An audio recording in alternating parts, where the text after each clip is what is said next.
Comfortable, and I'm so glad you brought this game for us here because, I mean, there's a lot to talk about. Zeke, you've seen a couple cool games up here today. What jumps out at you right away? Well, when he was talking about I always love the more customizable the game, the better, for sure. And so, if this game has, because it seems like you got a dash mechanic, and so let me just pull up like the upgrade system.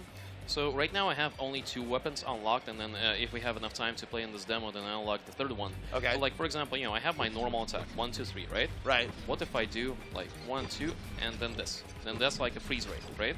Then I'll freeze the enemies around, like in front of me. But then if I do this, then see, that's like an area freeze around me. Oh, so I then see. I can stun a bunch of enemies. So let's just learn some mechanics here. You know, we use the dash to avoid stuff. That. So we're going to be evolving these combos, as we play the game. But you mentioned this is a roguelike. We're going to, how is that going to play out? So it's kind of a roguelike, right? A lot of the story sequences are all handcrafted, right? But then we'll have these dungeons, which are procedural until you get to a certain level. So we want the players to be able to level up, and the only fun way to do that is to create something procedural. So what I did there is I used my green sack, like a little lasso over here, to a little hair the whip enemy or forward. something. Yeah. So then I can use that same whip to solve puzzles, like this one. So for example, I need to get this item over there, and that opens up the door. Ah, right, all right. And we see a little checkpoint over here. Oh, we're glitching out. We're glitching out. Definitely not part part of the game. Okay. That's on purpose. No right. Oh, sorry. See, oh, the production team is freaking out. Everything's fine. Everything's fine. That's on purpose? Okay, we're establishing that's on purpose. We have like the melee guy over here and 2 ranged attack guys over here. So what I'm going to try and do is send that way, and then work. And this is, by the way, easy mode. So like, if you know my reputation about playing games like Clustertruck on your stage, odds are we will die a lot. So did you grab that crystal and like throw power at him or something? Yeah, I just grabbed the crystal right this and okay. It's like a little attack that I can use. Gotcha. All right. I am taking so much damage. All right. So not only it's your own combos, you can use all these different elements in the game board as well. Yeah, you can use a lot of stuff from the environment, and like what I'm doing here, I'm using my different weapons and these different crystals to upgrade the weapons, just so I can unlock a couple more combos. Oh, is that what those 2 blue bars, or those 2 bars underneath the health bar is? Okay, okay. Yep. Pretty close to upgrading there. I can't wait to see what happens. Whiffed him. You know, and the gameplay is exciting, but something in the trailer can I just ask you about? Sure. We saw that last scene there where it's in a psychiatrist, a psychologist office. They're laying on the couch, they're talking. And that was radically different from kind of anything else you showed us about this game. So, the game, that tells me there's a crazy story here. There is a crazy story. Right now we're here to talk about the gameplay, mostly. And then the story, it's shaping up. Think like there are games that tell parallel stories, and then you, as a player, have to figure out what's real or not. And that's kind of the basic premise that we have over here. Okay. So you just leveled up your main sword-looking weapon? Yep. Okay. Yeah, I just leveled up my main weapon and just activated this checkpoint right here. Oh, that's a checkpoint. Okay. Yeah. And then we're going to find more trouble.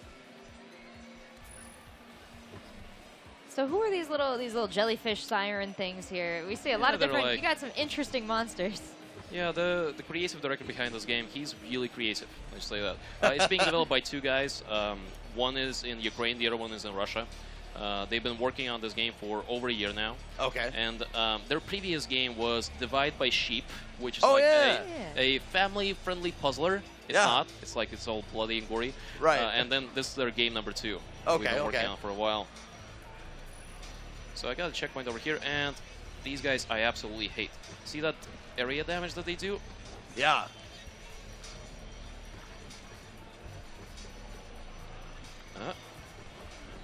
So you've had a chance to really sit down and play this game and put some time into it. What's been your favorite aspect so far? I think my favorite aspect has been all different designs of these like trap rooms. You know, like when you get an essentially, you know, you trigger a little checkpoint in the level, and then a ton of enemies come at you, and then you have to figure out how to deal with them. So like right now, at first I took out the guy that had like the little area damage, and now I'm dealing with these melee guys. You gotta freeze that. You gotta freeze those dudes. Froze him a little bit. Yeah. That didn't slow him down at all. No, these guys are pretty difficult. All right, well, let's try this. The level design is so interesting. There's the monsters are so detailed, and then there's like an organic but computery sort of level as well. Yeah, they got like I love the television heads. It reminds me of Fooly Cooly. Fooly Cooly or Saga is what I was gonna say. Yeah, you're right. Actually, the comic book called Saga with the television head pull guys. out individual units and then deal with them. Right. Oh yeah, sure. As a swarm, they're getting kind of difficult. God damn, I keep on missing. Come on, please don't die, Alex. Please don't. Yeah. There you go. Oh, level awesome. up that green. Level up that blue. Awesome. Level ups all over the place. So and then, if I was smart, I would use this environment right here to, you know, like damage. Okay. So you can use that against enemies as well. Yeah, all right, of course. all right. Ah, crap. This is gonna be. So what kind of penalties are we facing here should this little guy die today? If I die, I just respawn as checkpoint, but that's, you know, for the purposes of demo. The main game is not going to be as easy as it seems right here. We basically had to nerf it for, you know, show purposes and because we don't want to be dying on stage. Right, yeah. All over the place. All right, let's see if I can deal with this guy. Perfect. So you have a very specific audience in mind when it comes to these games that require so much technical skill, so much practice. I mean, what kind of gamers are you reaching out to bounce ideas off? I think it's really about like we have this core fan base at Tiny Build where people just love the different style that we do. And then so far what I've noticed, like at least from player feedback, is that everyone says that every game we work on has a distinct, like if you see it in a screenshot, you'll be able to recognize it. Right, yeah. And that has been the goal here as well. Even though a lot of people compare it with Hyper Light Drifter because of the purple color, later on in the game it becomes totally different. Like, okay, so again, we love Hyper Light Drifter, so those guys, we are inspired by you. So it's not going to be the same color scheme throughout the entire It's going to be totally different. So these guys are now a little bit slowed down. I was able to... Okay.